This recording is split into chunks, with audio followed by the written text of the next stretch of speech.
بسم اللہ الرحمن الرحیم۔ بنیامین وائس کے معزز دوستو، السلام علیکم۔ دنیا میں 3 جگہ ایسی ہیں جہاں آپ زندگی کی اصل حقیقت جان سکتے ہیں۔ ہم کیا ہیں، ہماری اوقات کیا ہے، ہماری حسرتوں، ہماری خواہشوں اور ہماری سماجی، معاشرتی اور معاشی ترقی کی حیثیت کیا ہے، اور ہماری نفرتوں، ہماری رکاوٹوں اور ہماری دشمنیوں کی اصل حقیقت کیا ہے۔ آپ مہینے میں ایک بار ان جگہوں کا وزٹ ضرور کریں، آپ کو اپنے ظاہر اور باطن دونوں کی اوقات سمجھ آ جائے گی۔ میں اکثر ان جگہوں پر جاتا ہوں اور کسی کونے میں چپ چاپ بیٹھ کر زندگی کی اصل حیثیت دیکھتا ہوں اور پھر پوری طرح چارج ہو کر واپس آ جاتا ہوں۔ یہ 3 جگہیں قبرستان، ہسپتال اور جیل ہیں۔ آپ کبھی اپنا سب سے قیمتی سوٹ پہنے، شیو کریں، جسم پر خوشبو لگائیں، جوتے پالش سے چمکائیں، اپنی سب سے مہنگی گاڑی نکالیں اور شہر کے سب سے بڑے قبرستان میں چلے جائیں۔ آپ ایک کونے سے دوسرے کونے تک قبروں کو کتبے پڑھنا شروع کر دیں۔ آپ تمام قبروں کا سٹیٹس دیکھیں، آپ کو محسوس ہوگا ان قبروں میں سوئے ہوئے زیادہ تر لوگ سٹیٹس سے لحاظ سے آپ سے کہیں آگے تھے۔ یہ لوگ آپ سے زیادہ مہنگے سوٹ پہنتے تھے، دن میں 2 بار شیو کرتے تھے، ان کے پاس زیادہ مہنگی پرفیومز تھیں، یہ اطالوی جوتے پہنتے تھے اور خریدتے تھے، اور ان کے پاس آپ سے زیادہ مہنگی اور لگژری گاڑیاں تھیں، لیکن آج یہ مٹی میں مل کر مٹی ہو چکے ہیں۔ یہ قبر کا کتبہ ان کی واحد شناخت رہ گیا ہے۔ آپ کو محسوس ہوگا یہ لوگ رتبے، اختیار اور تکبر میں بھی آپ سے بہت آگے تھے۔ مکھیاں بھی ان کی ناک پر بیٹھنے سے پہلے 100 بار سوچتی تھیں، ہوائیں بھی ان کے قریب پہنچ کر محتاط ہو جاتی تھیں، اور یہ کبھی اس زمین، اس ملک اور اس سسٹم کے لیے ناگزیر سمجھے جاتے تھے۔ لیکن پھر کیا ہوا؟ ایک سانس ان کے پھیپھڑوں سے باہر نکلی اور واپس جانے کا راستہ بھول گئی، اور اس کے بعد یہ لوگ دوسروں کے کندھوں پر سفر کرتے ہوئے یہاں پہنچے اور زندگی نے فراموش کر کے واپس لوٹ گئی، اور اب ان کا مرتبہ، ان کے اختیارات، ان کا تکبر اور ان کی ناگزیریت 2 فٹ کے کتبے میں سمٹ کر رہ گئی۔ آپ قبرستان کی کسی شکستہ قبر کے سرہانے بیٹھ جائیں، اپنے ارد گرد پھیلی قبروں پر نظر ڈالیں اور اپنے آپ سے یہ سوال پوچھیں، میرے پاس کتنا وقت باقی ہے؟ آپ کو اس سوال کے جواب میں تاریکی، سناٹا اور بے بسی کے سوا کچھ نہیں ملے گا، کیونکہ آپ اسی طرح کبھی کبھی ہسپتالوں کا بھی چکر لگایا کریں۔ آپ کو وہاں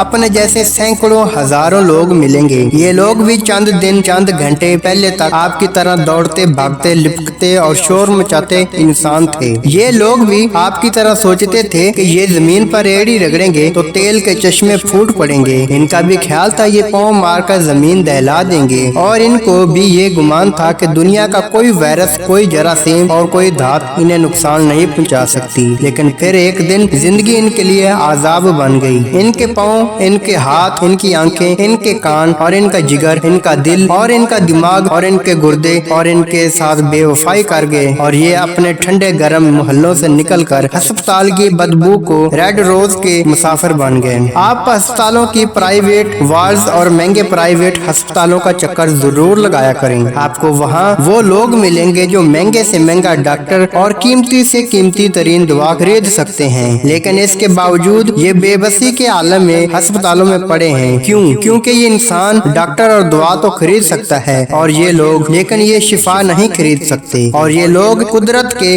اس قانون کے قیدی بن کر ہسپتالوں میں پڑے ہیں۔ آپ مریضوں کو دیکھیں، پھر اپنے آپ کو دیکھیں، اللہ کا شکر ادا کریں اور صحت کی اس مہلت کو مثبت طریقے سے استعمال کریں۔ آپ جیلوں کا بھی چکر لگایا کریں، آپ کو وہاں ایسے سینکڑوں، ہزاروں لوگ ملیں گے جو کبھی آپ کی طرح آزاد پھرتے تھے۔ یہ رات کے 3 بجے کافی پینے نکل جاتے تھے، یہ سردیوں کی یک ٹھنڈی راتیں اپنے نرم اور گرم بستر پر گزارتے تھے، لیکن یہ کسی دن کسی اپنے حیوانی جذبے کے بہکاوے میں آ گئے، یہ کسی کمزور لمحے میں بہک گئے، اور یا پھر طیش میں یا پھر خوف میں ان سے کوئی ایسی غلطی سرزد ہو گئی جس کی پاداش میں یہ لوگ سلاخوں کے پیچھے پہنچ گئے، اور یہ اب جیل کے معمول کے مطابق زندگی گزارنے پر مجبور ہیں۔ آپ سزائے موت کے قیدیوں سے بھی ضرور ملیں، آپ کو ان سے مل کر محسوس ہوگا یہ لوگ رقابت کے جذبے کو ایک لمحے کا سکھ دینے کے لیے، ہم اپنی انا کو گنے کا ایک گلاس رس پلانے کے لیے، ہم 1 منٹ کے لیے اپنی ناک کو دوسروں کی ناکوں سے से बुलंद रखने के लिए और हम दूसरों की जिद को कुचलने के लिए बाज़ औक़ात ऐसी गलती कर बैठते हैं कि मौत भी हम पर तरस खाने से इनकार कर देती है और हम जेल की सलाखें पकड़ कर और अल्लाह से माफी मांग कर दिन को रात और रात को दिन में ढलता हुआ देखते हैं, लेकिन हमारी सजा पूरी नहीं होती। आप जेल के कैदियों को सलाखों के पीछे खड़े होकर अपनी बीवियों को हसरतों से देखते हुए देखिए, इनकी कांपती हुई इन उंगलियों को देखिए जो अपने बच्चों के लमस को तरस गई हैं। आप उनके बेकरार पाँव देखिए जिन्हें आजादी का एहसास चखे हुए कई बरस बीत गए और आप इनकी आंखों में तैरते हुए उन रक्त जगहों की फसलें भी देखिए जो उन्होंने अपनी गलती, अपनी कुताही और अपने जुर्म पर माफी मांग मांग कर उगाई हैं, लेकिन ये कुदरत ये फसल काटने पर राजी नहीं हो रही। आप उन लोगों को देखिए, अपने ऊपर निगाह डालिए और फिर ये सोचिए आप पर भी दिन में ऐसे सैकड़ों हजारों कमजोर लम्हे आते हैं। आप भी लालच के बहकावे में आते हैं, आप भी गरूर और तकब्बर के माउंट एवरेस्ट पर भी चढ़ जाते हैं, आप भी रुकावत के नरगे में आकर दूसरे लोगों की जिंदगियों को खेल बना लेते हैं, आप भी गैरत के शराब में उलझ कर दूसरों का खून पीने का फैसला करते हैं और आप भी दूसरों के माल को अपना बनाने के मंसूबे बनाते हैं, लेकिन कोई नादीदा हाथ, किसी दोस्त की कोई नसीहत और हालात की कोई मेहरबानी आपको रोक लेती है। आप बाज आ जाते हैं और ये भी होता है कुदरत आप पर खास मेहरबानी करते हुए आपकी खामियों, आपकी कोताहियों और आपकी गलतियों और आपके गुनाहों और आपके जुराइम पर पर्दा डाल देती है। ये आपको गवाहियों, सबूतों, कानून और कचहरियों से बचाए रखती है, लेकिन आप कुदरत की उस मेहरबानी को अपनी चालाकी, अपना कमाल समझ लेते हैं। आप ये समझ बैठते हैं आप चार्ल्स सोबराज हैं। जैसे अल्लाह ताला ने कानून की आंखों में खाक झोंकने के लिए दुनिया में भेजा है और दुनिया का कोई कानून, कोई ज़ाब्ता आपको कभी पकड़ नहीं सकेगा। आपको कब्रिस्तानों, अस्पतालों और जेलों में बेगुनाह, मासूम और इंतहाई शरीफ लोग भी मिलेंगे। ये लोग कोई ज़ाब्ता, कोई असूल नहीं तोड़ते थे। ये इस कदर मोहतात लोग थे कि ये आबे ज़मज़म भी उबाल कर पीते थे। ये दूध, दही और मक्खन के लिए अपनी भैंसें पालते थे और देसी मुर्गी का शोरबा पीते थे। ये हमेशा रात को 9 बजे सो जाते थे और सुबह 5 बजे उठ जाते थे और उनसे पूरी जिंदगी कोई बेअतदाली, कोई गफलत सरजर्द नहीं हुई। आप ऐसे भी लोग देखेंगे जो आराम से अपने घर में सोए हुए थे, जो अपनी लेन में गाड़ी चला रहे थे या फुटपाथ पर अपनी सिमट में जा रहे थे, और आपको ऐसे लोग भी मिलेंगे जिन्होंने पूरी जिंदगी कानून का एहतराम किया। ये थाने के सामने गुजरते हुए सर झुका लेते थे और नीली पीली हर किस्म की यूनिफॉर्म को सलाम करके आगे जाते थे, और जो दूसरी जंग अजीम के दौरान बढ़ने वाले कवानीन का भी एहतराम करते थे, और जिन्होंने आज भी साइकिल पर बत्ती लगवा रखी थी, लेकिन फिर भी ये लोग दूसरे करदा जराइम में मबहूस हो गए। ये बेगुनाह होने के बावजूद कानून के ना खुलने ना टूटने वाले दांतों में फंस गए। आपको ऐसे लोग भी मिलेंगे जो खीरा काटने से पहले उसे डिटोल से धोते थे, लेकिन ये लोग भी अस्पताल के मुस्तकबिल मेहमान बन गए, और ऐसे लोग भी जो फुटपाथ पर दूसरों की मौत का निवाला बन गए, जो किसी आवारा गोली का निशाना बन गए, या फिर इनके सर पर कोई त्यारा आकर गिर गया। और आप उन लोगों को देखिए और उसके बाद अपने ऊपर निगाह डालिए और फिर सोचिए ये त्यारा